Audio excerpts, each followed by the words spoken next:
impressive, even though you might have a little slowdown, but it's not unexpected, considering that, actually, it's really amazing that the PlayStation is able to run this as well as it can, because everyone knows, as I mentioned with those crappy 3D games earlier in the review, that's what it was designed to do. 2D was an afterthought. I mean, it was their statement that that was the future, Sony's.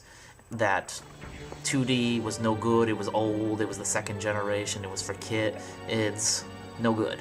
So, considering how inferior it was, the fact that this game came out so well, considering the limited hardware, I believe the PlayStation had only 1 meg of RAM, MB of RAM available. So, the slowdown is expected, but still, considering that all of this stuff is sprite work, it runs amazingly fluidly.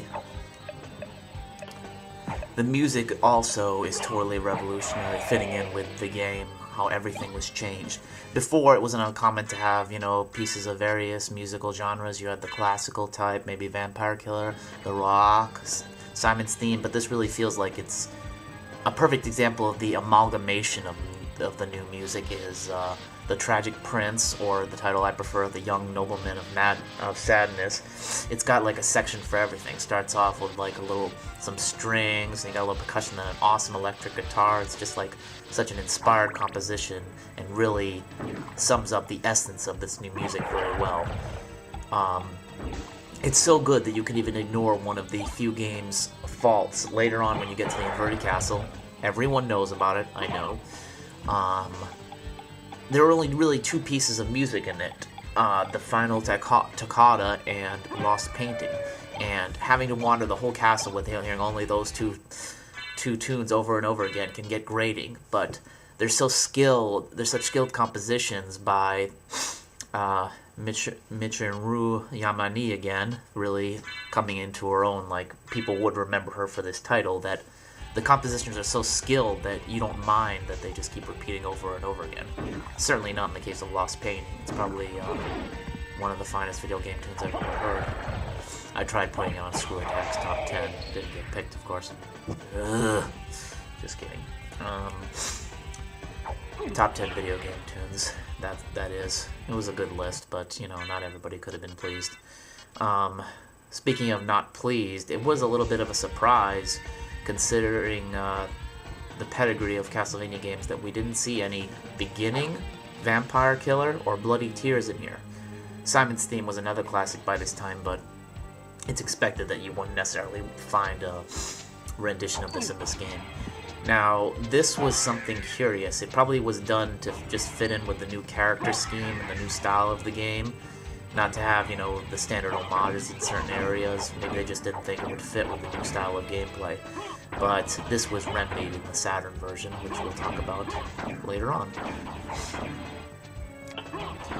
When it comes to challenge, though, this game is really quite easy, and it's not just because of all the varying methods of attack that Alucard has.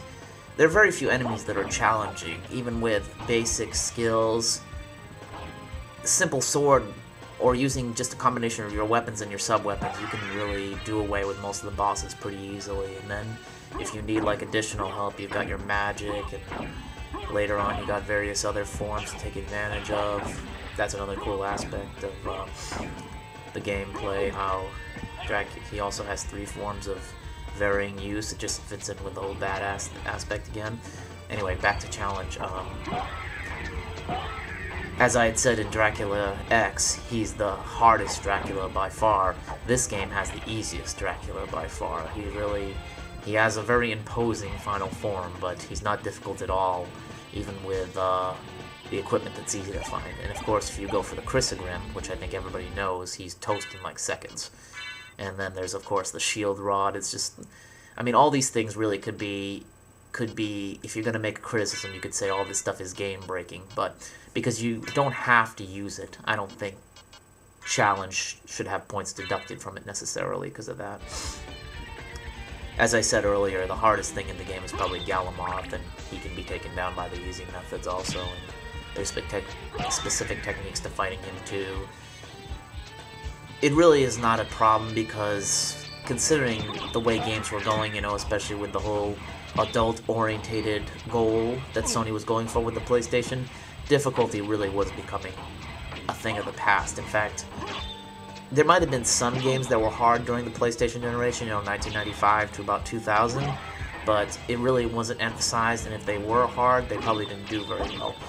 It wasn't later until the PlayStation 2 generation that they were like, okay, let's get a little retro and make games like Shinobi or Contra Shadowed Soldier, so it was kind of the norm to have very easy games.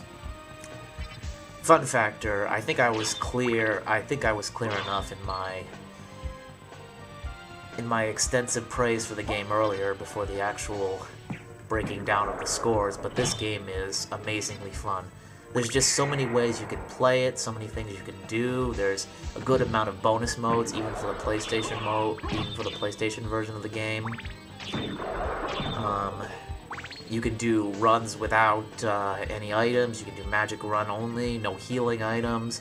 This is such a versatile game to play. There's so much. It really feels like not only do the developers take a gamble and like come up with something new, like they didn't know it was going to be a success right away, the RPG format, but they did put their heart into this, like the heart and soul into the design. Like they really thought, like, this is going to be something special, we're going to make it special, even if it isn't as popular, which it did turn out to be. Bonus modes, the only one that really sucks is Axe Lord Armor. If you need a good Axe Lord Armor mode, go play the bonus one in Portrait of Ruin. They really should have done something like that for this version, because he's just got so many handicaps if you wear the Axe Lord Armor. It's just not really fun at all. I don't even know what they were thinking putting it in there. I guess they thought it would be neat, and I guess it is maybe, but considering that you can't even exit a room in the armor, or no, you can't go through doors in the armor, I just don't see the purpose of it. It was just kind of stupid in my opinion. Another aspect that's very fun is the familiars, how you can play with them, and they'll impact you depending on your forms. Like you'll get multiple bats if you're in bat form. The ghosts will become more powerful. I think my favorite familiar is probably the Devil Familiar, just because he can strike multiple times with his spears and stuff like that. And the last thing I really want to mention is how cool the Joseph Cloak is. A really good way to play the game in subsequent playthroughs is to get enough money, which you could do in the Coliseum room with 2,000 gold, go back in and out, get enough money till you get 30,000 for the Joseph Cloak. That thing is awesome because you can set your colors in the menu. You can make him look Alucard look all black, or black with red, or I think what I did in my most recent playthrough was white with red, and it also affects the bat form and various other sprites. It's just a very inspired design.